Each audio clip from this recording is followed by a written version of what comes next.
Hola la compagnie, j'espère que vous allez bien. Bienvenue dans cette nouvelle vidéo dans laquelle on va parler de iOS 16 Beta 4. Donc comme d'habitude dans les vidéos bêta, on va couvrir les nouveautés ainsi que les correctifs de bugs et on va commencer sans plus tarder par la taille de cette mise à jour. Et donc si jamais vous étiez sous la bêta 3 juste avant, vous allez avoir une bêta d'environ 1,67 Go. Pour celles et ceux qui veulent la version exacte de iOS 16 Beta 4, nous sommes à la version 20A 532.8H. Pour commencer sur les nouveautés, lorsque vous allez vouloir personnaliser votre écran de verrouillage, et bien désormais vous avez une petite inscription ajouter des widgets, tandis que avant vous aviez simplement le petit plus, et je trouve ça pas trop mal pour les gens qui ne sont pas forcément très à l'aise avec la technologie. Ici on a une petite inscription supplémentaire, tout comme d'ailleurs si jamais vous allez dans vos réglages et que vous descendez jusqu'à fond d'écran et que vous cliquez sur personnaliser l'écran d'accueil, vous faites personnaliser le fond d'écran actuel et donc là vous voyez en bas vous avez plusieurs inscriptions, donc original, couleur, dégradé, photo et flou, tandis qu'avant on avait simplement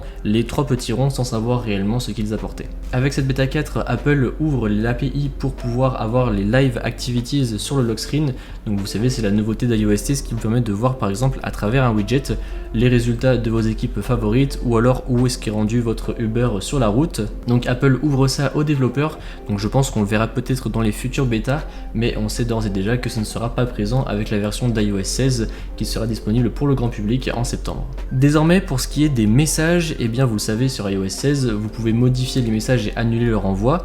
Donc désormais vous pouvez modifier les messages sous 15 minutes et vous avez le droit de les modifier jusqu'à 5 fois, et si vous cliquez sur le petit modifier, vous pouvez désormais également voir l'historique des modifications du message, donc ça c'est plutôt pas mal. Autre nouveauté avec iOS 16, cette fois-ci si vous allez dans les réglages et que vous allez dans accessibilité, vous allez dans la rubrique physique et motricité et tout en bas vous avez contrôler les appareils à proximité.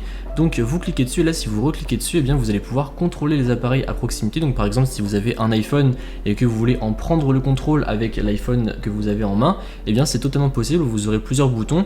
Vous pourrez également contrôler des iPads par exemple. Ça fonctionne un petit peu à la manière de l'Apple Watch qui peut contrôler l'iPhone, vous savez quand vous voulez prendre des photos etc. Et bien là c'est exactement le même dispositif mais depuis un iPhone. Et ensuite en ce qui concerne les bugs, alors je crois que c'est une des mises à jour avec lequel on a eu le plus de correctifs de bugs depuis le début. Vous avez énormément de bugs de corriger, donc pas mal de bugs de corriger sur le home screen. Vous avez également les bugs de corriger en ce qui concerne le CarPlay, donc il y avait des petits bugs des fois de connectivité sans fil, donc désormais ça devrait être résolu.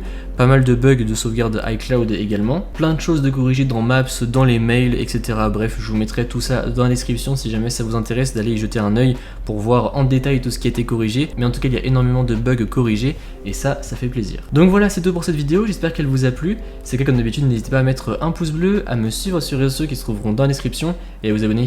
Allez, salut!